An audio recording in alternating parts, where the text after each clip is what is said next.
Hello guys, welcome back to my channel. और जैसे कि आप सबको पता है कि हम मैथ्स जो है वो स्वाहा कर चुके हैं। एंड जैसे कि आपको पता है कि मेरा मैथ्स जो है, मैथ का पेपर जो है वो इतना अच्छा नहीं गया है। इट वेंट ओके, मतलब सही सही गया था, ठीक है। मतलब मैंने तैयारी करी थी उस हिसाब का नहीं गया जिस हिसाब से मैंने तैयारी करी थी। तो भगवान ने अब मुझे एक और मौका दिया क्योंकि मेरे पास है इंफॉर्मेशन टेक्नोलॉजी। तो ये जो वीडियो है ये आईटी वाले बच्चों और एआई वाले बच्चों दोनों के लिए होने वाली है। क्योंकि मैं आपको बताऊं तो मैं आईटी में अच्छी रही हूँ। हमारे 70 मार्क्स का पेपर होता था। वैसे आईटी 50 नंबर की आती है, 50 नंबर का पेपर होता है। 50 नंबर का पेपर 50 नंबर स्कूल वाले देते हैं। तो हमारा होता था 70 मार्क्स का पेपर स्कूल में। तो उसमें हमेशा मेरे 65 से ऊपर रहे हैं। प्री बोर्ड 2 हमारा जो था वो 50 मार्क्स का था, उसमें मेरे 45 से ऊपर आए थे। ठीक है, मेरे आज तक 5 मार्क्स से ज़्यादा डिडक्ट नहीं हुए हैं। और मैं हमेशा आईटी को बहुत ज़्यादा सीरियस लेती थी, बहुत ज़्यादा, क्योंकि मेरे को ये था कि जितनी आईटी पढ़ूंगी उतनी मैथ्स कम पढ़नी पड़ेगी। ऐसा नहीं है कि मैंने पूरे साल बिल्कुल रगड़ी है, मैं जितनी आईटी पढ़ी है उतनी, जितनी मैथ्स पढ़ी है उतनी आईटी पढ़ी है, नहीं। जितना ध्यान मैंने मैथ्स में दिया शायद उसी उतना ध्यान मैंने किसी और सब्जेक्ट का दिया हो, नहीं। मैथ्स मैंने सबसे ज़्यादा पढ़ी थी।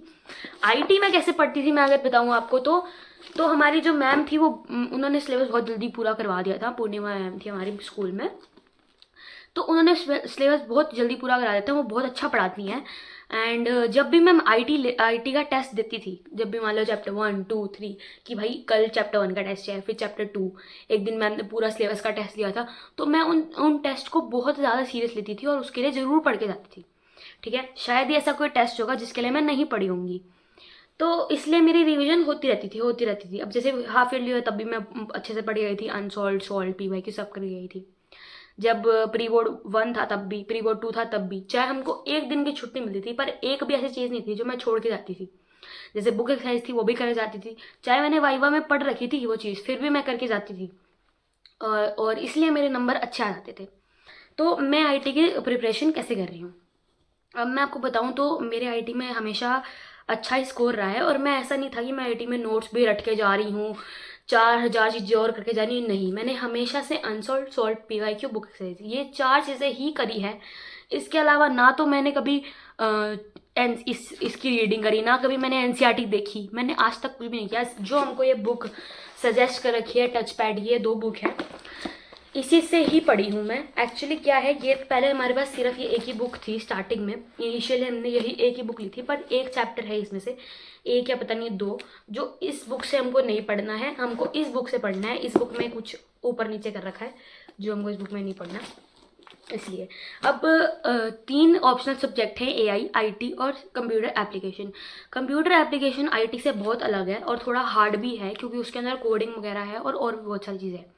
बट एआई और आईटी काफ़ी ज़्यादा सिमिलर है। इवन जो हमारा पहला पार्ट ए है आईटी का और एआई का, वो बिल्कुल मैच खाते हैं, बिल्कुल। वो भी 10 नंबर का है, वो भी 10 नंबर का है। तो इसलिए ये जो वीडियो है वो स्पेशली आईटी और एआई के बच्चों के लिए है। अब अगर आप ये वीडियो 17th को देख रहे हो या फिर इवन 16th को भी देख रहे हो, वैसे डलेगी तो 16th को ही, बट अगर आप थोड़े लेट देख रहे हो तो मैं आपको ये सजेस्ट करूँगी कि आप पार्ट बी पूरा कर लो आज या कल में। ठीक है, आज या कल शाम तक, 17th की शाम तक आप ये पूरा कर लो। क्योंकि पार्ट बी आ रहा है 40 नंबर का, चाहे आप एआई के स्टूडेंट हो चाहे आप आईटी के स्टूडेंट हो। पार्ट बी जो है वो 40 नंबर का आ रहा है। 50 में से 40 नंबर आपके उस पार्ट बी से सिक्योर हो जाएंगे अगर आपको करने हैं तो। अब मैं आपको बता देती हूँ कुछ चैनल। तो चैनल हैं एआई के लिए, एआई फॉर किड्स, रनवे, क्या नाम है, सक्सेस का रनवे। बरखा गुप्ता मैम है, उनका चैनल है बरखा गुप्ता, वो बहुत अच्छे पढ़ाती हैं आईटी और सीए। ठीक है। और पढ़ ले अक्षय भैया ने क्वेश्चंस दे रखे हैं अपना, कुछ क्वेश्चन उन्होंने दे रखे हैं, 49 क्वेश्चन है शायद, और एमसीक्यू भी हैं। तो आप वहाँ से क्वेश्चन प्रैक्टिस कर सकते हैं क्योंकि एमसीक्यू बहुत ज़्यादा ज़रूरी है करने। एमसीक्यू बहुत ज़्यादा आते हैं एंड एमसीक्यू में नंबर नहीं करने चाहिए। ठीक है, 6 एमसीक्यू आते हैं, उसमें ऑप्शन होती है 4 करने हैं या 5 करने हैं। तो आपकी ऑप्शन होती है, मैं कहूँगी कि सारे करके आओ कि मान लो बाई चांस आपको ऊपर नीचे गलत हो तो आपको उसके नंबर मिल जाए। तो उन 6 एमसीक्यू में से आपको 4 या मतलब 6 के 6 करके आने हैं, चाहे वो ऑप्शनल दे 4 या 5, क्योंकि कभी ऐसा हो सकता है कि शायद आपका ऊपर वाला गलत हो जाए और नीचे वाला सही हो जाए, तो आपको उसके नंबर मिल जाए। ठीक है। तो अब बात करें आगे, पार्ट बी मान लो आपका पूरा हो जाता है तो आप पढ़ ले अक्षय सर के अच्छे क्वेश्चन, प्रैक्टिस कर लो अच्छे से।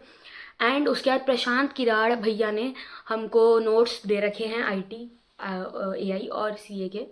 आप उन नोट्स को देख लो, सैम्पल पेपर प्रैक्टिस कर लो।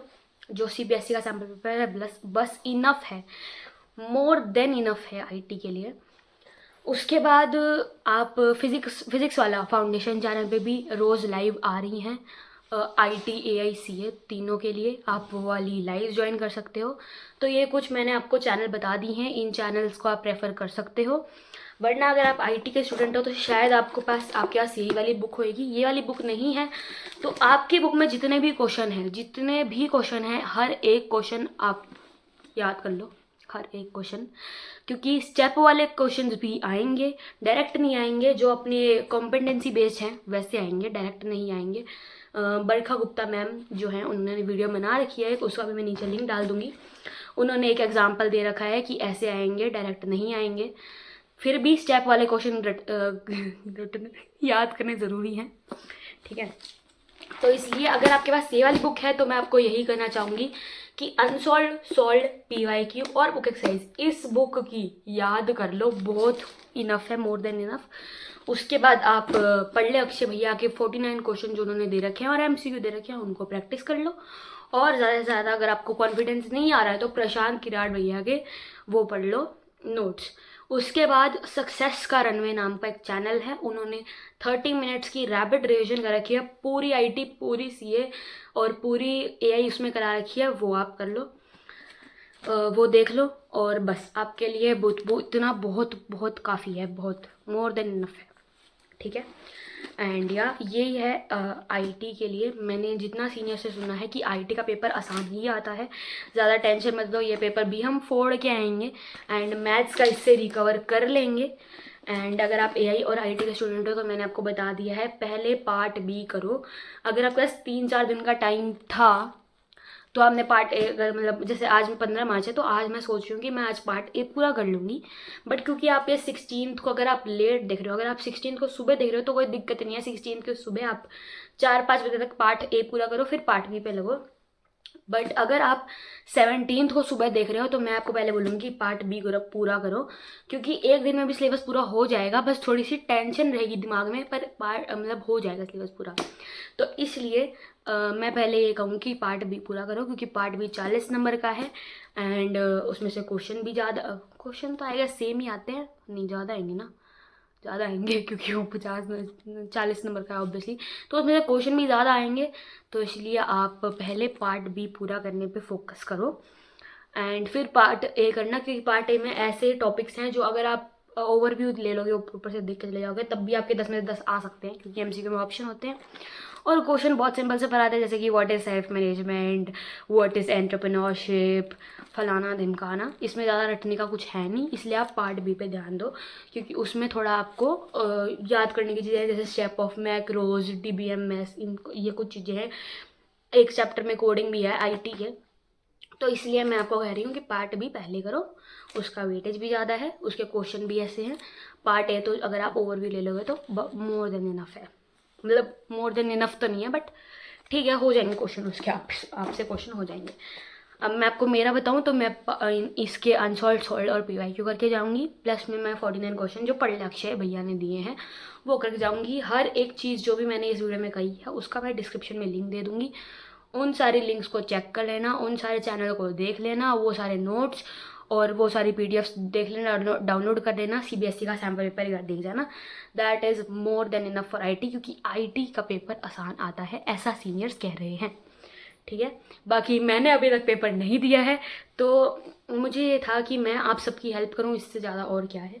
बाकी फिर भी अभी तक मैंने पेपर नहीं दिया है तो वो है, पर फिर भी एडवाइस देना तो अच्छी बात होती है, सबको एडवाइस देनी चाहिए, सजेशन देने चाहिए।